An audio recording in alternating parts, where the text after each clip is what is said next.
Paul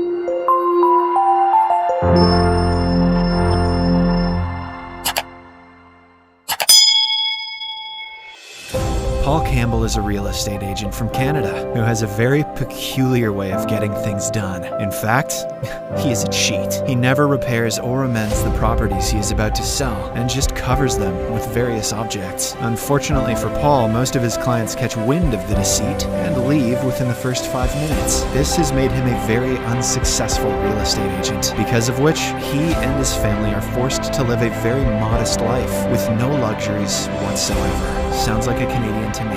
One day, as he returns home from work, he learns that his beloved uncle passed away. On one hand, Paul is devastated by the loss, but on the other hand, he is ecstatic, as the uncle was a millionaire with no other relatives. This means that Paul is going to inherit all his property. However, when he meets his uncle's lawyer, he learns that the old man actually donated all of his wealth to charity.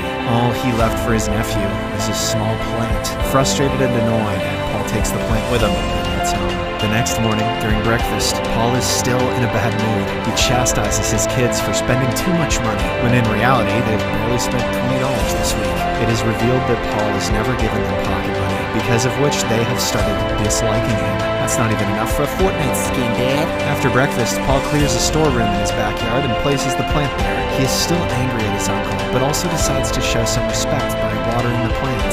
And as soon as he does so, surprisingly, a $100 bill pops out of it. Paul quickly plucks it out and stares at it in disbelief. This is when he realizes that the plant is not an ordinary one, but an actual money plant. As Paul tries to find out more about it, his family suddenly arrives there. However, instead of showing them his new find, he changes the topic and sends them away. It is apparent that he doesn't want his family to find out about his money plant. The following day, when Paul returns from work, he nervously heads to the storeroom to check if the plant has grown more money. To his delight, thousands of dollars are hanging from the plant. In this way, Paul continues harvesting money from the plant, while also hiding it from his own family. One day, an old man named Tim arrives at the door, claiming to be his deceased uncle's best friend. He requests a small donation for his organization, and Paul, who is in an extremely good mood, writes him a check for $1,000. This surprises the family, and as soon as Tim leaves, they confront Paul about his newfound wealth. However, instead of revealing everything honestly,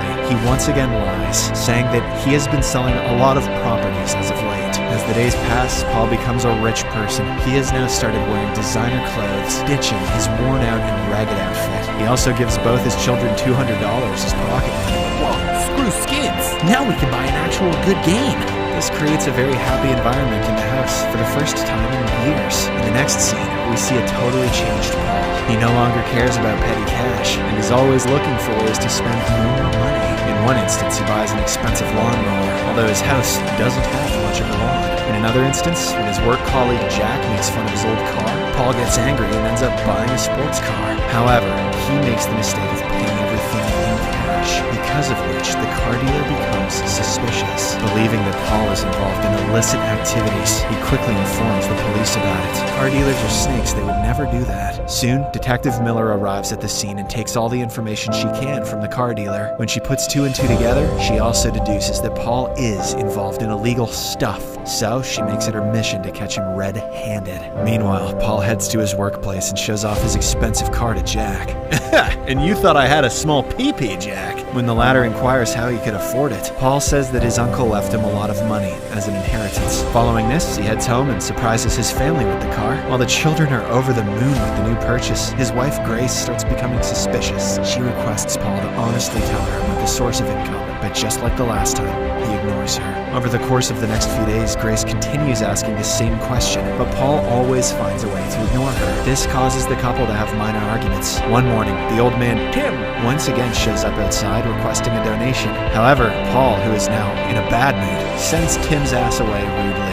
After he leaves for the office, Detective Miller arrives at the house and interrogates Grace. She inquires about her husband's line of work, and despite all the arguments as of late, Grace defends Paul. She mentions that he is an honest and hard-working real estate agent who has never done anything illegal. Realizing that she will not get any help from his family, Detective Miller decides to take matters into her own hands. She conducts a thorough research on Paul's profile and learns that he hasn't made a single sale in the last month. This makes her even more sure that he is involved in something wrong. Meanwhile, Paul's life starts spiraling out of his hands because of the constant nagging he suffers at the hands of his wife. Grace demands to know where he gets all his money, and slowly but steadily, even she starts doubting his conscience. To make matters worse, the plant also stops giving out cash. Assuming that someone has cursed him, Paul hands out money to all the people who may think badly of him. He also goes to Tim's office and gives him a huge donation. He simply wants to lift the curse so that his plant can once again start functioning. But Tim, who has been impressed by the real estate agent's attitude, shares with him some words of wisdom.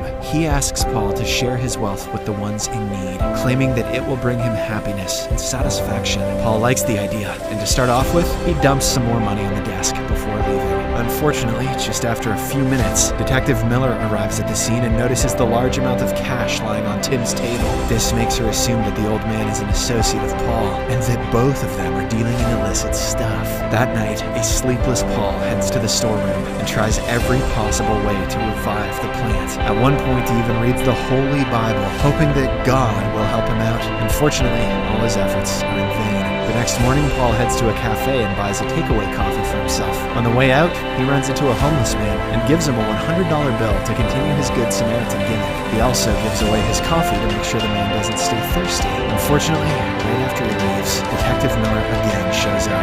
She spots the homeless man with the cash and assumes that he is helping Paul distribute narcotics in the area. Hence, she apprehends him without giving him a chance to speak. Elsewhere, we learn that Paul was supposed to attend his son's all-important football match, but as usual, he left home without informing anyone. This has left his son very disappointed and angry. Currently, Grace is trying her best to contact Paul, but he just won't pick up. When nothing works, she, along with her daughter Carrie, head to Paul's factory to look for him. The place is dark and gloomy, with no signs of any workers around. As Carrie enters a shady-looking room, she accidentally falls through a hole that had been covered by a cloth. Turns out, Paul was supposed to fix it, but he simply hid the hole to save time. Now, his own daughter has paid the price for his negligence. In the next scene, we are taken to the hospital, where it is revealed that Carrie has suffered a fractured arm. Paul's colleague Jack is furious at him for always slacking at work and being reckless. He almost ends up punching him, but backs out at the last moment and leaves. Later, Paul also realizes his mistake and starts weeping in front of his wife. All his life, he has used shortcuts when he should have done things in a better way. This is the only reason his family has always been on the back foot. Being the good wife that she is, Grace forgives him for everything and asks that he start anew. That night, Carrie is finally discharged from the hospital, and everyone finally breathes a sigh of relief. Paul also makes amends with his son by promising to always be by his side and never abandon him again. He has now finally realized that family is more important than anything else in the world. Paul promises to be a better person from now on. However, the very next morning, Detective Miller arrives outside his home and arrests him. As Paul is taken to jail, he is shocked to see the homeless person from earlier. Tim is also there, and he finally reveals everything. He mentions that he knows about the money plant. In fact, he was the one who discovered it in the first place. When Paul's uncle was going through a hard time, Tim gave him the money plant, hoping it would solve his problems. However, the exact opposite happened. With more money, there came more greed, and Paul's uncle started falling into an even dangerous hole of depression. But with some guidance and counseling, he totally turned his life around. He started using all his wealth to help those in need, and this ultimately made him happier. Then he died. After Tim finishes narrating his story, he urges Paul to do the same. That is, to always help others around him. A while later, all three of them are surprisingly released from jail. It turns out that Jack told the authorities that he and Paul became massively rich after they sold a large property in New York. But in reality, it was only Jack who conducted the whole deal. He simply lied to the cops to save his friend. With this, Detective Miller is left with no evidence against Paul. So, she stops investigating him once and for all. You heard it, kids. If you get in trouble for lying, just lie again. The following day, Tim's organization holds a small function, and Paul's entire family is invited. It turns out to be a homestay for orphaned children who have no one to look after them. Tim was collecting the donations to help continue this project. Soon, Paul is invited on stage, and with all the experiences he has had, he delivers an emotional speech. At first, he declares that he will sell his sports car and donate all the funds to the organization.